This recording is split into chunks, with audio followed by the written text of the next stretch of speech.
औज़ुबिल्लाहिमिनश्शैतानिर्रजीम बिस्मिल्लाहिर्रहमानिर्रहीम।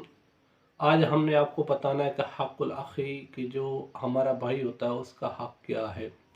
इमाम ज़ैनुल आबिदीन अलैहिस्सलातु वस्सलाम फरमाते हैं कि तुम ये जान लो कि तुम्हारा भाई तुम्हारा हाथ है जिसके तुम सहारे लोगों के साथ ताउन कर सकते हैं और लोगों से मदद ले सकते हैं। फिर मासूम फरमाते हैं कि जो तुम्हारा भाई है वो तुम्हारी ताकत है। कौन सी ताकत है? ये जो भाई होता है इसका बहुत ज़्यादा नशा होता है। जिसके जितने भाई ज़्यादा होते हैं वो यही समझता है कि अगर मुझे कोई मुसीबत आ जाती है तो मेरे भाई मेरे साथ हैं, क्योंकि मेरा इनके साथ खूनी रिश्ता है। फिर मासूम फरमाते हैं कि कभी अपने भाई को किसी जुल्म के साथ अपने भाई को शरीक ना करना। अगर शरीक करना भी है तो खुदा की खुशनुदी के लिए, खुदा के लिए जो तुम नेकी कर रहे हो, लोगों के साथ ताउन कर रहे हो, लोगों के साथ भला कर रहे हो, अपने भाई अखी को उसमें शरीक करें।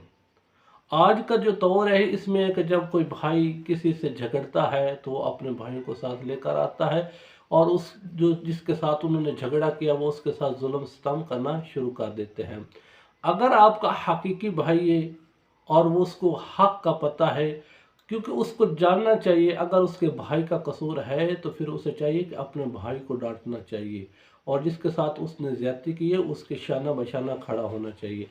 अगर आपका भाई सच पे है, हक पे है, तो फिर आपको अपने भाई के साथ खड़ा होना चाहिए, चाहे आपके भाई के ऊपर जितनी भी मुश्किलात क्यों ना हो।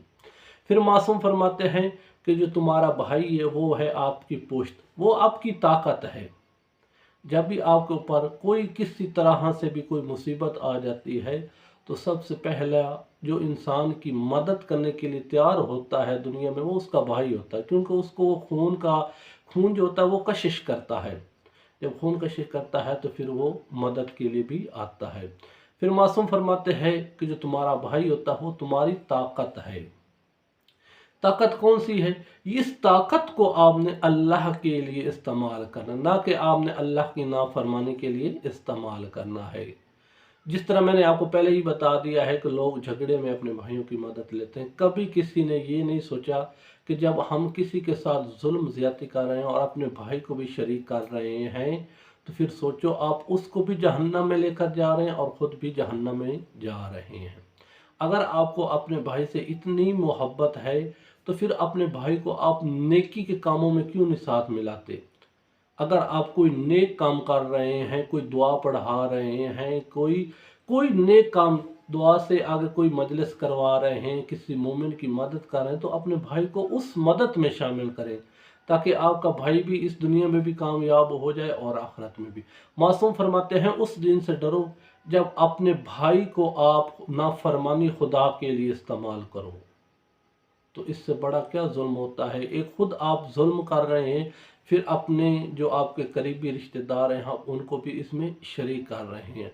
आप हमेशा अपने भाइयों को कहाँ इस्तेमाल करें? खुशनुदी खुदा के लिए। जहाँ नेकी हो वहाँ अपने भाइयों को शामिल करें, ना कि जहाँ नाफरमानी खुदा की हो रही हो वहाँ आप शामिल करें।